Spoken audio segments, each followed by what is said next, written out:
नमस्ते दोस्तों, स्वागत है आप सभी का हमारे इस YouTube चैनल में। आज हम पढ़ेंगे कक्षा 9वीं विषय हिंदी दूसरी इकाई 10वां पाठ अपराजेय। इस पाठ का स्वाध्याय। संभाषणीय। विद्यालय में आते समय आपको रास्ते में दुर्घटनाग्रस्त कोई महिला दिखी। आपने उसकी सहायता की। इस घटना का वर्णन कीजिए। मैं घर से अपने विद्यालय की ओर जा रहा था, तभी मीरा रोड पर मुझे कुछ भीड़ दिखाई दी।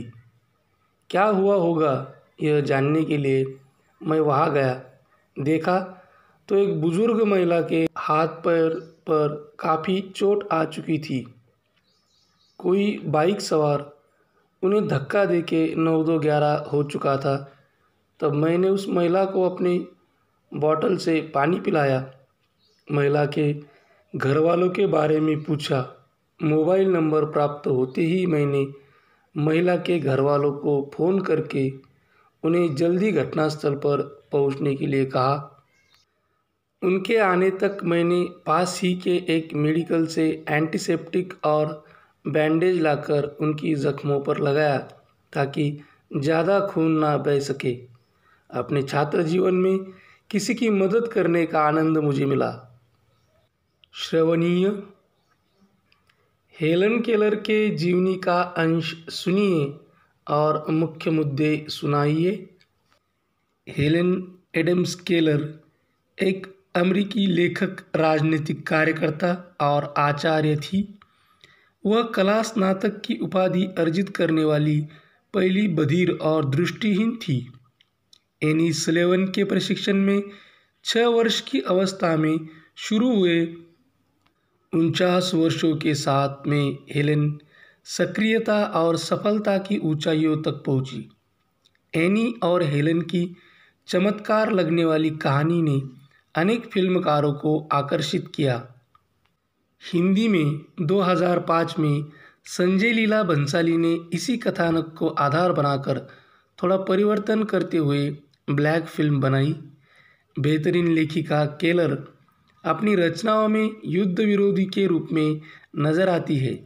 समाजवादी दल के एक सदस्य के रूप में उन्होंने अमेरिकी और दुनिया भर के श्रमिकों और महिलाओं के मताधिकार, श्रम अधिकारों, समाजवाद और कट्टरपंथी शक्तियों के खिलाफ अभियान चलाया। हेलेन एडम्स केलर 27 जून 1880 को अमेरिका के टस्कम्बिया, अलाबामा में पैदा हुई। जन्म के समय हेलेन केलर एकदम स्वस्थ थी। 19 महीनों के बाद वो बीमार हो गई और उस बीमारी में उनकी नज़र, जुबान और सुनने की शक्ति चली गई।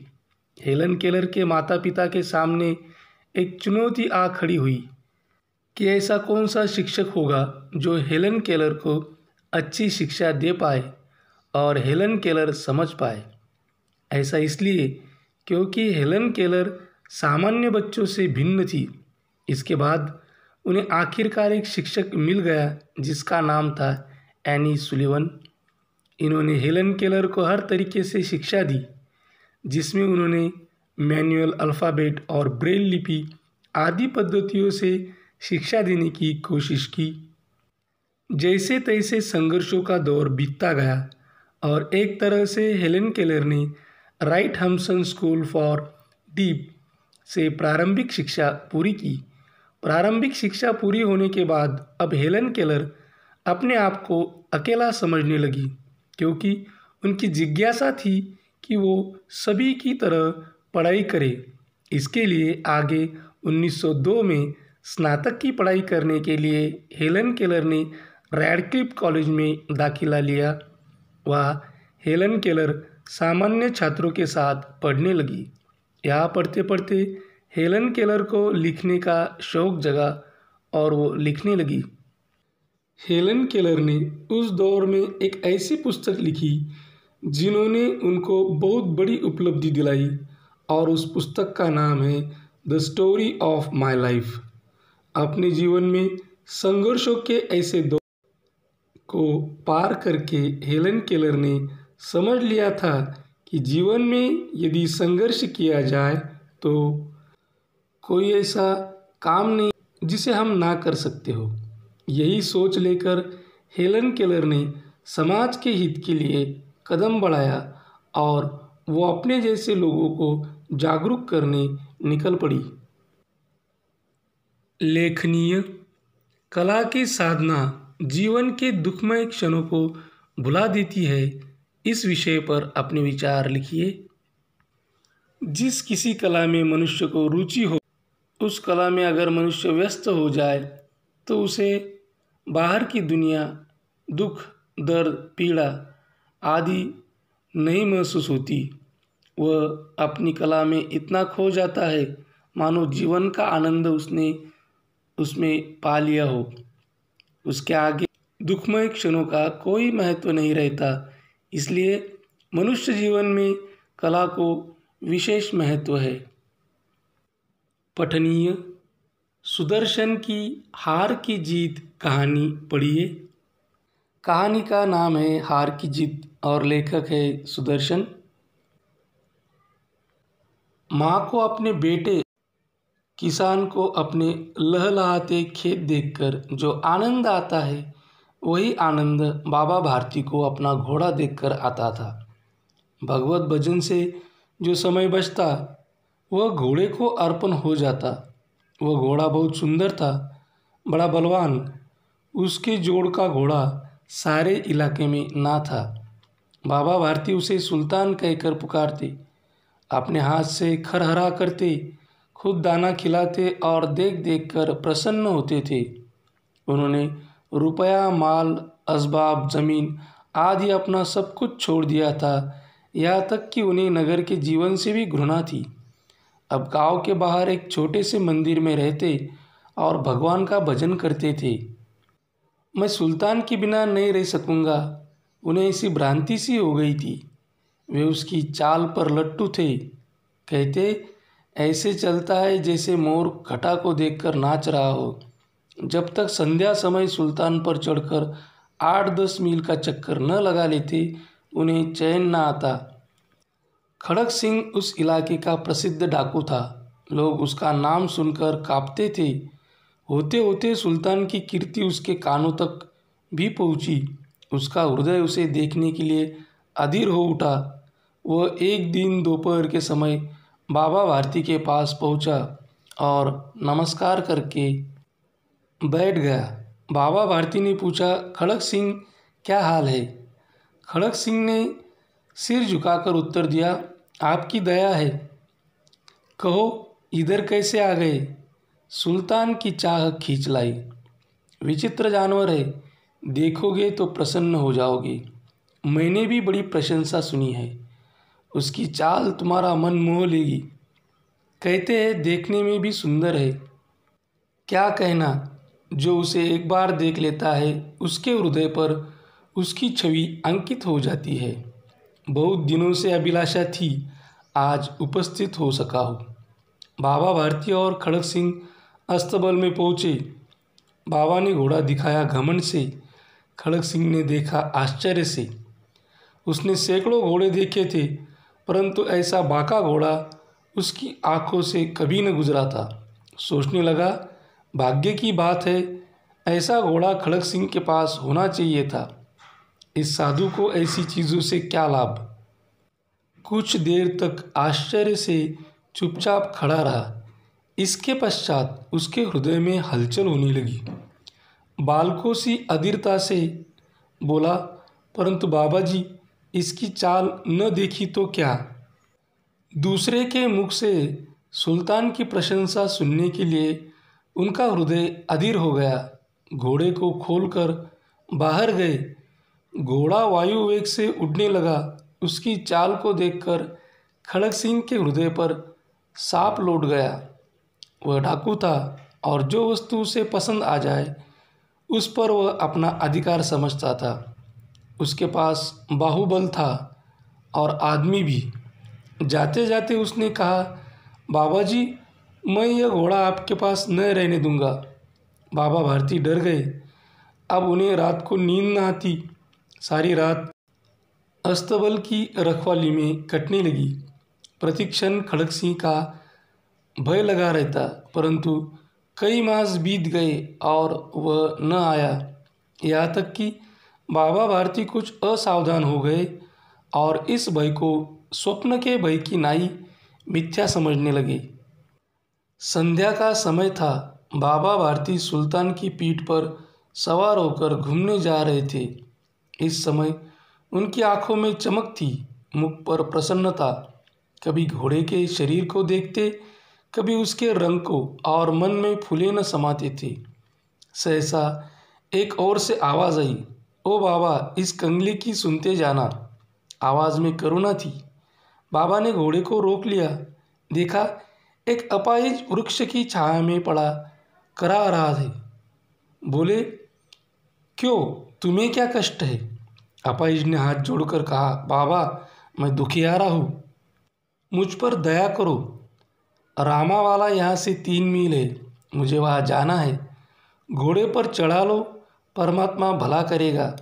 वहाँ तुम्हारा कौन है? दुर्गादत्त वैद्य का नाम आपने सुना होगा, मैं उनका सौतेला भाई हूँ। बाबा भारती ने घोड़े से उतरकर अपाहिज को घोड़े पर सवार किया और स्वयं उसकी लगाम पकड़कर धीरे धीरे चलने लगे। सहसा उन्हें एक झटका सा लगा और लगाम हाथ से छूट गई। उनके आश्चर्य का ठिकाना न रहा जब उन्होंने देखा कि अपाहिज घोड़े की पीठ पर तनकर बैठा है और घोड़े को दौड़ाए लिए जा रहा है। उनके मुख से भय, विस्मय और निराशा से मिली हुई चीख निकल गई। वह अपाहिज डाकू खड़ग सिंह था। बाबा भारती कुछ देर तक चुप रहे और कुछ समय पश्चात कुछ निश्चय करके पूरे बल से चिल्लाकर बोले, जरा ठहर जाओ। खड़ग सिंह ने यह आवाज़ सुनकर घोड़ा रोक लिया और उसकी गर्दन पर हाथ फेरते हुए कहा, बाबा जी, यह घोड़ा अब न दूंगा। परंतु एक बात सुनते जाओ। खड़ग सिंह ठहर गया। बाबा भारती ने निकट जाकर उसकी ओर ऐसी आंखों से देखा जैसे बकरा कसाई को देखता है और कहा, यह घोड़ा तुम्हारा हो चुका है, मैं तुमसे इसे वापस करने के लिए न कहूँगा, परंतु खड़ग सिंह, केवल एक प्रार्थना करता हूँ, इसे अस्वीकार न करना, नहीं तो मेरा दिल टूट जाएगा। बाबा जी, आज्ञा कीजिए, मैं आपका दास हूँ, केवल घोड़ा न दूंगा। अब घोड़े का नाम न लो, मैं तुमसे इस विषय में कुछ न कहूँगा। मेरी प्रार्थना केवल यह है कि इस घटना को किसी के सामने प्रकट न करना। खड़ग सिंह का मुंह आश्चर्य से खुला रह गया। उसे लगा था कि घोड़े को लेकर यहाँ से भागना पड़ेगा, परंतु बाबा भारती ने स्वयं उसे कहा कि इस घटना को किसी के सामने प्रकट न करना। इसका क्या अर्थ हो सकता है? खड़ग सिंह ने बहुत सोचा, बहुत सिर मारा, परंतु कुछ समझ न सका। हारकर उसने अपनी आंखें बाबा भारती के मुख पर गड़ा दी और पूछा, बाबा जी, इसमें आपको क्या डर है? सुनकर बाबा भारती ने उत्तर दिया, लोगों को यदि इस घटना का पता चला तो वे दीन दुखियों पर विश्वास न करेंगे। यह कहते कहते उन्होंने सुल्तान की ओर से इस तरह मुंह मोड़ लिया जैसे उनका उससे कभी कोई संबंध ही ना रहा हो। बाबा भारती चले गए, परंतु उनके शब्द खड़ग सिंह के कानों में उसी प्रकार गूंज रहे थे। सोचता था, कैसे ऊंचे विचार है, कैसा पवित्र भाव है। उन्हें इस घोड़े से प्रेम था। इसे देखकर उनका मुख फूल की नाई खिल जाता था। कहते थे, इसके बिना मैं रह न सकूँगा। इसकी रखवाली में वे कई रात सोए नहीं, भजन भक्ति न कर रखवाली करते रहे, परंतु आज उनके मुख पर दुख की रेखा तक दिखाई न पड़ती थी। उन्हें केवल यह ख्याल था कि कई लोग दीन दुखियों पर विश्वास करना न छोड़ दे। रात्रि के अंधकार में खड़ग सिंह बाबा भारती के मंदिर पहुंचा।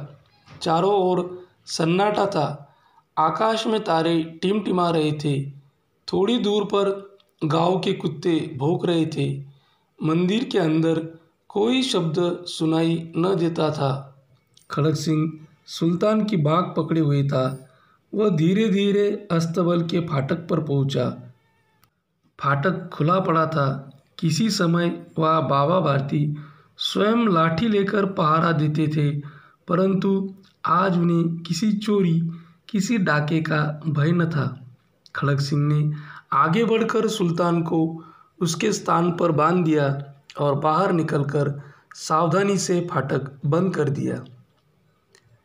इस समय उसकी आंखों में नेकी के आंसू थे। रात्रि का तीसरा पहर बीत चुका था।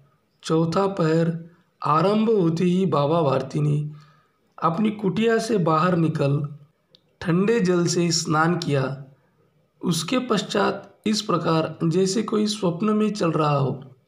उसके पांव अस्तंबल की ओर बढ़े, परंतु फाटक पर पहुंचकर उनको अपनी भूल प्रतीत हुई। साथ ही घोर निराशा ने पांव को मन भर का भारी बना दिया। वे वहीं रुक गए। घोड़े ने अपने स्वामी के पांव की चाप को पहचान लिया और जोर से हिनहिनाया। अब बाबा भारती आश्चर्य और प्रसन्नता से दौड़ते हुए अंदर घुसे और अपने प्यारे घोड़े गले से लिपटकर इस प्रकार रोने लगे मानो कोई पिता बहुत दिन से बिछड़े पुत्र से मिल रहा हो। बार बार उसकी पीठ पर हाथ फेरते, बार बार उसके मुंह पर थपकियां देते। फिर वे संतोष से बोले, अब कोई दीन दुखियों से मुंह न मोड़ेगा। सूचना के अनुसार कृतियाँ कीजिए। पहला, संजाल पूर्ण कीजिए। संजाल के केंद्र बिंदु में है कैनवास पर बनते हुए चित्र, और वे चित्र है फूल, पत्ते, हरियाली, झरने। दूसरा, रिक्त स्थान पूर्ण कीजिए। बनाए गए घर के पीछे, घर के आगे, घर के पीछे फलों के पेड़, घर के आगे फूलों का बगीचा। तीसरा, परिच्छेद से ऐसे 2 शब्द ढूंढकर लिखिए जिनका वचन परिवर्तन नहीं होता, और वे शब्द है जीवन, मौसम। चौथी कृति, कला में अभिरुचि होने से जीवन का आनंद बढ़ता है। अपने विचार लिखिए। कला में रुचि होने पर मनुष्य के जीवन में आनंद बढ़ता है। अपनी इच्छा के विरुद्ध कार्य करने से मनुष्य अपने जीवन में केवल तनाव, दुख और कष्ट की ही अनुभूति करता है, परंतु अपनी रुचि अनुसार कला क्षेत्र में कार्य करने से उसका आत्मविश्वास बढ़ता है और उसे जीवन के सुखमय क्षणों का एहसास होने लगता है। आसपास कला क्षेत्र में भारत रत्न उपाधि से अलंकृत महान विभूतियों के नाम क्षेत्र वर्षानुसार सूची बनाइए। 1992 सत्यजीत रे, कला क्षेत्र, यह एक फिल्म निर्माता है। 1998 MS सुब्बुलक्ष्मी, कला क्षेत्र, ये कर्नाटक की एक शास्त्रीय गायिका है। 1999 रविशंकर, कला क्षेत्र, यह एक उच्च स्तरीय सितार वादक है। 2001 लता मंगेशकर, कला क्षेत्र, यह एक गायिका है। 2001 बिस्मिल्लाह खां, कला क्षेत्र, यह एक शहनाई वादक है। 2009 भीमसेन जोशी, यह गायक है। 2019 भूपेन हजारिका, कला क्षेत्र, यह एक गायक, संगीतकार, फिल्म निर्माता है। मौलिक सृजन, समाज के ज़रूरतमंद लोगों की मैं सहायता करूँगा विषय पर अपने विचार प्रकट कीजिए। मैं समाज का एक अविभाज्य घटक हूँ। समाज के प्रति मेरा कुछ उत्तरदायित्व बनता है। इसी उत्तरदायित्व को ध्यान में रखते हुए मैं समाज के लिए फलदायी कार्य करूँगा। मैं समाज के ज़रूरतमंद लोगों की सहायता करूँगा। समाज के लिए कुछ कर गुजरने की मेरी अभिलाषा है। सहायता किसी भी प्रकार की हो, मैं पीछे नहीं हटूँगा। यह मेरा संकल्प है कि मैं दीन दुखी लोगों के लिए हमेशा से तत्पर रहूँगा। पाठ से आगे दिव्यांग महिला खिलाड़ियों के बारे में जानकारी प्राप्त करके टिप्पणी तैयार कीजिए। महिला एथलीट प्रज्ञा 100% लोकोमोटर दिव्यांग से पीड़ित है। उन्होंने 2014 में FAZZA अंतर्राष्ट्रीय एथलेटिक्स IPC ग्रांप्री तथा 2016 में Dubai Sharjah international athletics championship में 7 पदक जीते। प्रज्ञा रियो पैरालंपिक में डिस्कस थ्रो के फाइनल के ट्रायल के लिए भी चयनित हुई थी। मालती कृष्णमूर्ति होला बेंगलुरु की इस अंतर्राष्ट्रीय पैरा एथलीट को 1 साल की उम्र में लकवा मार गया था। नियमित उपचार के बाद उनके ऊपरी शरीर की शक्ति वापस आ गई, लेकिन निचला भाग अभी भी कमज़ोर है। होला ने खेलों में भाग लेना शुरू किया और बहुत ही अच्छा प्रदर्शन किया। डेनमार्क में हुए वर्ल्ड मास्टर्स गेम में उन्होंने 200 मीटर दौड़, शॉटपुट, डिस्कस और जैवलिन थ्रो में स्वर्ण पदक जीते। आज उनके पास करीब 300 मेडल से होला को अर्जुना अवार्ड और पद्मश्री से भी सम्मानित किया गया है। जानकी गौंड जबलपुर जिले के सिहोरा तहसील की ग्राम कुर्रे पिपरिया की निवासी जानकी ने उज़्बेकिस्तान के ताशकंद में आयोजित अंतर्राष्ट्रीय दिव्यांग और मूक-बधिर जूडो एशियन चैंपियनशिप 2017 में आयोजित भारतीय महिला टीम का नेतृत्व किया, जिसमें थाईलैंड, कोरिया और उज़्बेकिस्तान को हराकर भारतीय टीम ने कांस्य पदक जीता है। पाठ के आंगन में पहला सूचना के अनुसार कृतियाँ कीजिए। केवल एक शब्द में उत्तर लिखिए। 1. जिनमें चल फिरने की क्षमता का अभाव हो। उत्तर पंगु। 2. जिनमें सुनने की क्षमता का अभाव हो। बधिर। 3. जिनमें बोलने की क्षमता का अभाव हो। मूक। 4. स्वस्थ शरीर में किसी भी एक क्षमता का अभाव होना। अपंग। ख. पाठ में प्रयुक्त वाक्य पढ़कर व्यक्ति में निहित भाव लिखिए। पहला, टांग ही काटनी है तो काट दो। उत्तर, अमरनाथ अपने स्वास्थ्य को लेकर परिवार वालों को चिंतित नहीं देख सकते थे। इस वाक्य से उनकी सकारात्मक सोच का पता चलता है। वे बड़े ही हिम्मती और जीवन में आने वाली परेशानियों का सामना निडरता से करने के लिए तैयार थे। दूसरा वाक्य, मैं जानता हूँ कि जीवन का विकास पुरुषार्थ में है, आत्महीनता में नहीं। उत्तर, इस वाक्य से अमरनाथ की सकारात्मक सोच का पता चलता है। दुर्घटना के बाद उनकी टांग काटी गई, फिर भी उन्होंने जीवन से संघर्ष करना नहीं छोड़ा। उन्होंने चित्रकारी व बागवानी को अपने जीने का जरिया बना लिया। फिर उनकी दाई बाह काट दी गई, फिर भी उन्होंने जीवन से हार नहीं मानी। उन्होंने शास्त्रीय संगीत सीखना शुरू किया, लेकिन बीमारी की वजह से उनकी आवाज़ भी चली गई। जीवन में इतना सब कुछ खो देने के बावजूद अमरनाथ अपनी स्थिति से दुखी नहीं थे। वे दृढ़ निश्चयी व अपराजेय थे।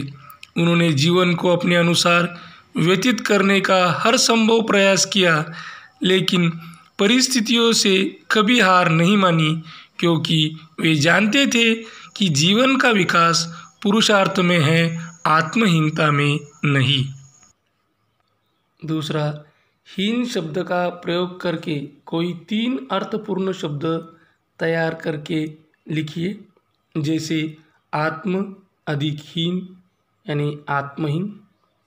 वैसे ही दूसरे शब्द है धन अधिक हीन धनहीन, जन अधिक हीन जनहीन, महत्व अधिक हीन महत्वहीन। तीसरी कृति, परिस्थिति के सामने हार न मानकर उसे सहर्ष स्वीकार करने में ही जीवन की सार्थकता है। स्पष्ट कीजिए। परिस्थिति कैसी भी हो, हमें हार नहीं माननी चाहिए। कितनी भी विकट परिस्थिति हो, हमें उसका स्वीकार कर उसका सामना करना चाहिए। परिस्थिति जब आती है तो हमें कुछ ना कुछ सिखा के जाती है। जैसे हमने इस पाठ में देखा कि अमरनाथ जी के जीवन में विकट परिस्थिति आई, उनकी टांगें काटनी पड़ी, उनका एक हाथ कटवाना पड़ा, फिर भी वे टस से मस न हुए। वैसे ही हमें कोई भी परिस्थिति हो, उसका डट कर मुकाबला करना चाहिए। यह हमारा वीडियो पूरा हुआ। ऐसी हिंदी विषय और भी विषयों की वीडियो देखने के लिए इस चैनल को सब्सक्राइब करें। यदि आपको यह वीडियो पसंद आया हो तो इस वीडियो को लाइक करें, अपने मित्र सहेलियों में ज़्यादा से ज़्यादा शेयर करें, और आपको यह वीडियो कैसा लगा यह कमेंट बॉक्स में ज़रूर बताएं। यह वीडियो अंत तक देखने के लिए धन्यवाद। Thank you, thanks a lot.